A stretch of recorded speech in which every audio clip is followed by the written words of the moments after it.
Om Sai Ram. This is Sai Satcharitra chapter 29. This chapter covers the following: the stories of the Madrasi Bhajani Mela, the Tendulkars, father and son, Captain Hate, and Vaman Narvekar. This chapter describes some more of the interesting and wonderful stories of Sai Baba. The Madrasi Bhajani Mela. It was in the year 1916 that a Madrasi Bhajan group started on a pilgrimage to the holy city of Banaras. The group consisted of a man, his wife, daughter, and sister-in-law. Unfortunately, their names are not mentioned. On their way, the group heard that there lived in Shirdi a great sage named Sai Baba who was very liberal. They heard that he distributed money every day to his devotees and to skillful persons who displayed their skill in front of him. A lot of money in the form of dakshina was collected daily by Sai Baba, and out of this amount he gave 1 rupee daily to a 3-year-old girl, Amani, the daughter of a devotee, Kondaji, 6 rupees to Jamali, Amani's mother, and rupees 10, 20 or even 50 to other devotees. Upon hearing all this, the party came to Shirdi and stayed there. The group sang very good bhajans, that is, devotional songs, but inwardly they craved money. 3 of the 4 people in the party were full of avarice, but the man's wife was of a very different nature. She had great regard and love for Baba. Once it so happened that when the Noon Aarti was going on, Baba was very pleased with her faith and devotion and decided to give her darshan of her beloved deity. To her,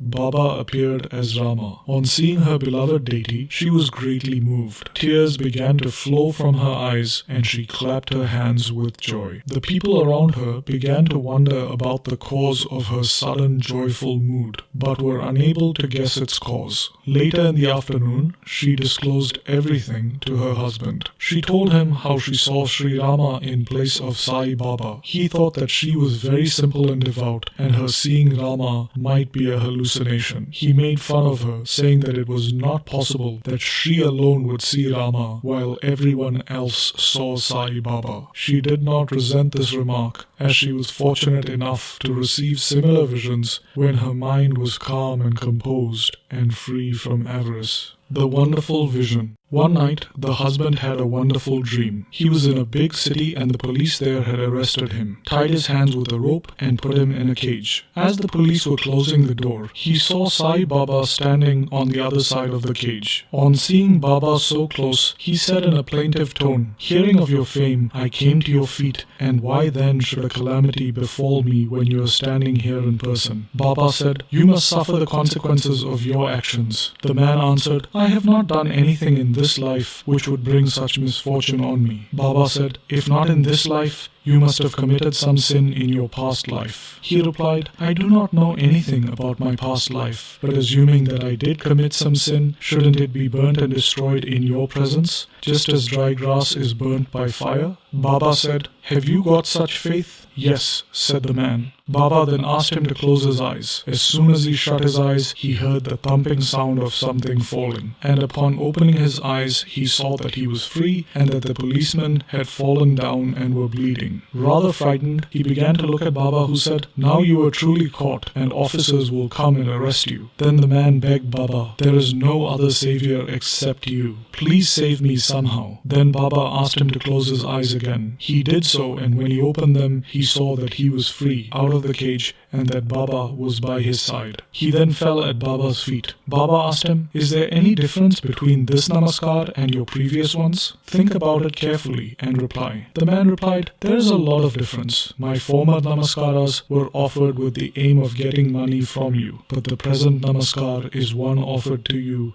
as God. Besides this, I formerly thought resentfully that you, being a Muslim, were ruining us Hindus." Baba then asked, "Do you not believe in Muslim gods?" The man replied, "No." Then Baba said, "Have you not got a panja or emblem of a hand in your house? And do you not worship the same in the tabut? There is also in your house another Muslim deity named Kadbibi, whom you propitiate and appease on your marriage and other festivals. Is it not so?" The man admitted to all this. Then Baba said, "What more do you want? Then a desire arose in the man's mind. He wanted to receive the darshan of his Guru Ramdas. And then Baba asked him to turn back and look. And when he turned, Ramdas was in front of him. As soon as he began to fall at his feet, Ramdas vanished. Then he inquisitively asked Baba, "You look old. Do you know your age?" Baba responded, "What? You say that I am old? Just run a race with me and see." Saying this, Baba began to run, and he too followed. Baba disappeared in the dust raised by his own footsteps, and the man was then awakened from his sleep. After awakening, he began to think seriously about the vision. His attitude was completely changed, and he realized Baba's greatness. After this, his greedy and doubting vices disappeared, and true devotion to Baba's feet emerged in his mind.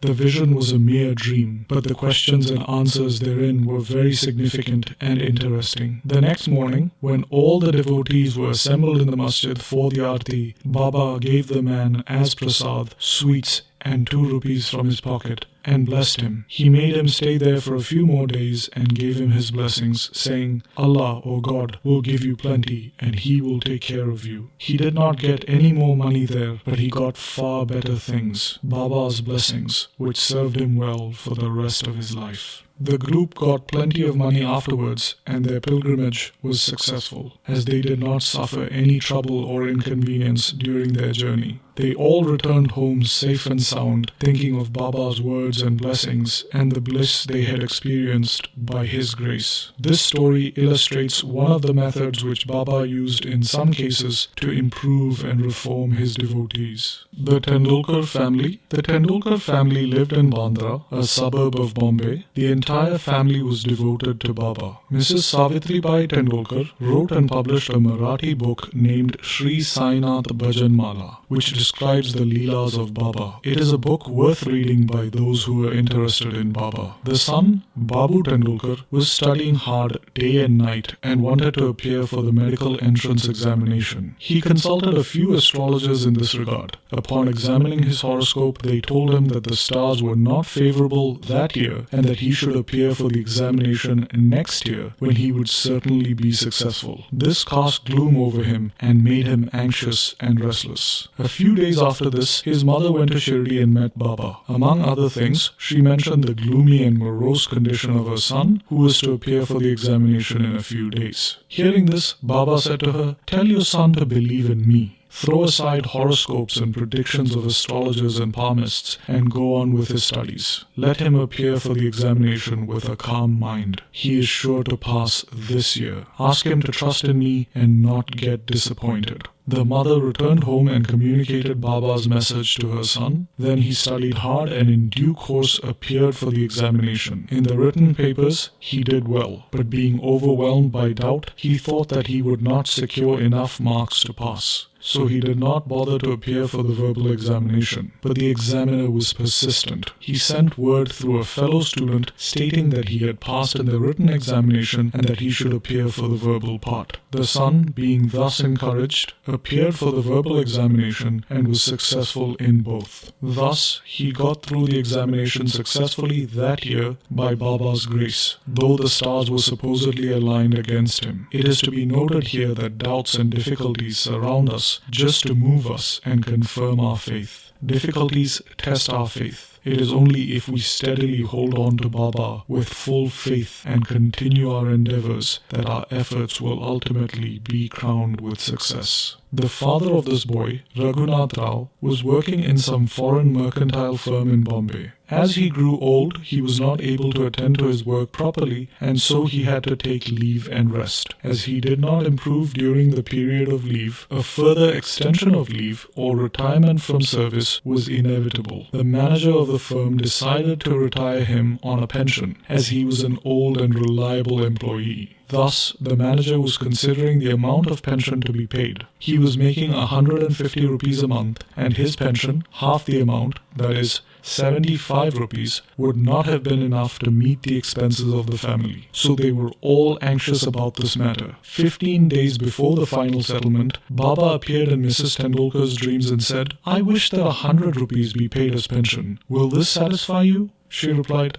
"Baba, why ask me this? "We fully trust in you."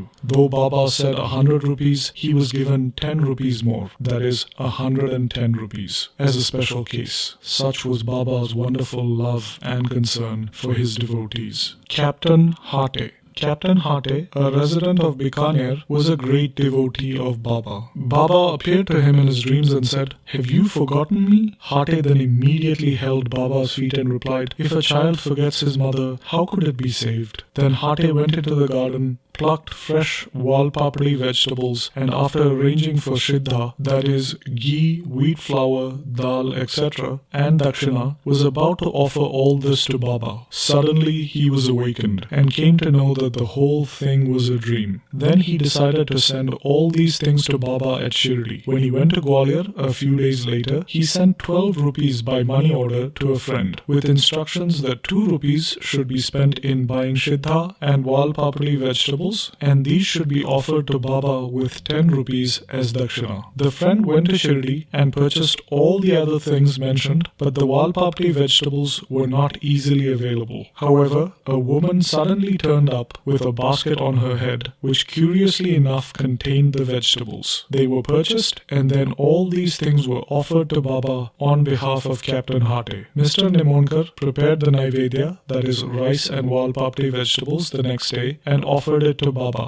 Everyone was surprised to see that Baba only ate the walpapdi vegetables and did not eat the rice and other things on his plate. Hate's joy knew no bounds when his friend told him about this. The consecrated coin. On another occasion, Captain Hate wanted a coin that had been consecrated by Baba. He came across a friend who was bound for Shirdi, and Hate sent his rupee with his friend. The friend went to Shirdi and after the usual salutation, first gave Baba his own dakshina, which Baba pocketed. Then he gave Baba Hate's rupee. Baba held it in his hand and began to stare at it. He held it in front of his face, tossed it with his right thumb and played with it. Then he said to the friend, "Return this to its owner with the prasad of Udi and tell him that I want nothing from him. Ask him to live in peace and contentment." The friend returned to Gwalior, handed over the consecrated rupee to Hate and told him all that had happened at Shirdi. Hate was very pleased and realized that Baba always encouraged good thoughts. As he wished intently, Baba fulfilled the same accordingly. Vaman Narvekar. Now let the readers hear a different story. A gentleman named Vaman Narvekar loved Baba very much. He once brought a coin and wanted to have it consecrated by Baba. On one side of it were engraved the figures of Rama, Lakshman and Sita, and on the other side the figure of Maruti with folded hands. He offered it to Baba in the hopes that he would consecrate it with his touch and return it with Udi. But Baba immediately pocketed it. Then Shama spoke to Baba regarding Vaman Rao's intention and requested him to return it. Then Baba said, "Why should it be returned to him? We shall keep it ourselves. If he gives 25 rupees for it, it will be returned." Then, for the sake of that rupee, Vaman Rao somehow found 25 rupees and placed it before Baba. Baba then said, "The value of that rupee far exceeds 25 rupees. Shama, take this rupee. Let us have it in our store. Keep this in your shrine and worship it." No one had the courage to ask Baba why he did this. Only he knows what is best and most suitable for everyone. Bow to Shri Sai, peace be to all. And this brings us to the end of Sai Satcharitra chapter 29.